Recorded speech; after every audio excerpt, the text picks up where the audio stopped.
حکایت آن رنجور بدحالی که طبیب در او امید صحت ندید. بیماری نزد طبیبی رفت. طبیب نبض او را گرفت و دریافت که او دچار نوعی بیماری روانی شده است. پس به او سفارش کرد که برای علاج خود هرگز امیالت را سرکوب مکن، بلکه هرچه دلت میل کرد فوراً آن را انجام بده. بیمار همین که از مطب بیرون آمد هوس کرد که به کنار جویباری رود و در آنجا قدم زند. در حال قدم زدن بود که دید شخصی بر لب جوی آب نشسته و دست و روی خودش را میشوید.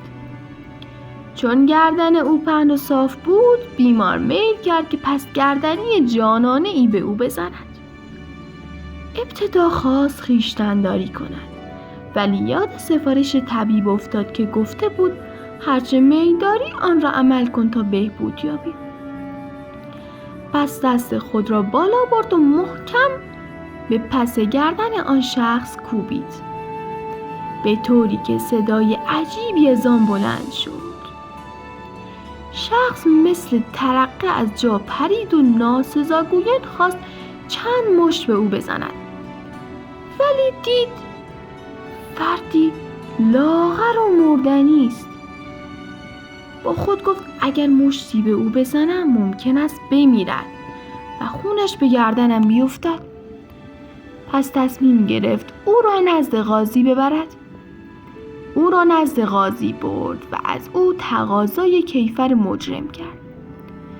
وقتی قاضی شکایت آن شخص را شنید، نگاهی به ضارب انداخت و گفت دستگاه قضا میان زندگان قضاوت می کند، ولی این شخص از بس لاغر و مردنی است، باید جزو مرده ها به شمار آید. پس قاضی رو به شاکی کرد و گفت چقدر همراه داری؟ گفت فقط 6 درهم. قاضی گفت 3 درهم نزد خود نگه دار و 3 درهم به این ضارب بده که شخصی محتاج است. شاکی از این حکم خشمگین شد و با قاضی به مجادله پرداخت. آن دو گرم قیل و قال و کشمکش بودند که ضارب دوباره سفارش طبیب را به یاد آورد و نگاهش به پشت گردن قاضی افتاد و دید که پشت گردن قاضی برای سیلی خوردن مناسب تر از نفر قبلی است. پس دست خود را بالا برد و سیلی جانانه‌ای به جناب قاضی نواخت که از درد در خودش پیچید. شاکی مسخره کنان گفت هر کس برای دیگری چاه حفر کند خود نیز به درون آن می‌افتد. قاضی جواب داد به حکم قضا باید تن داد. به علاوه گرچه حکم قضا ظاهراً تلخ است ولی باطناً موجب خرسندی می شود. این حکایت پر از نکته‌های زیاد از حکایات مثنوی است.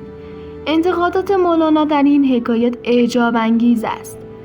مثلا آنجا که طبیب نبض بیمار را میگیرد، مولانا گریزی میزند به شناخت حقیقت از طریق آثار و نشانه ها و سپس بر اساس تداعی معانی نکاتی فراوان را بیان می کند.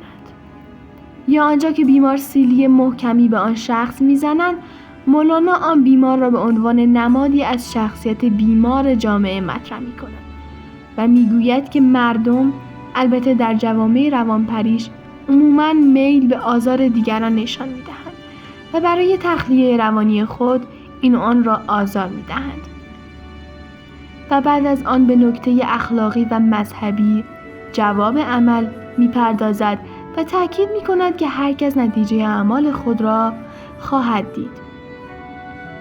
یا در آنجا که شخص سیلی خورده به جهت فرجام‌بینی تصمیم به انتقام نمی‌گیرد، به اهمیت عاقبت اندیشی می‌پردازد و می‌گوید که اگر چشمی فرجام‌بین داری اسیر افسون ساحره دنیا مشو که عاقبت آن نگونبختی است.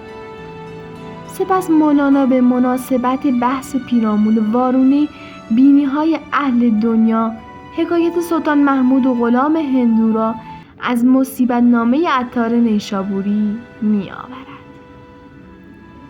مرسی که تا انتهای این ویدیوی زیبا همراه من بودین. حتما لایک و سابسکرایب بکنید. خیلی دوستتون دارم. تا ویدیوی بعدی، خدا نگهدار.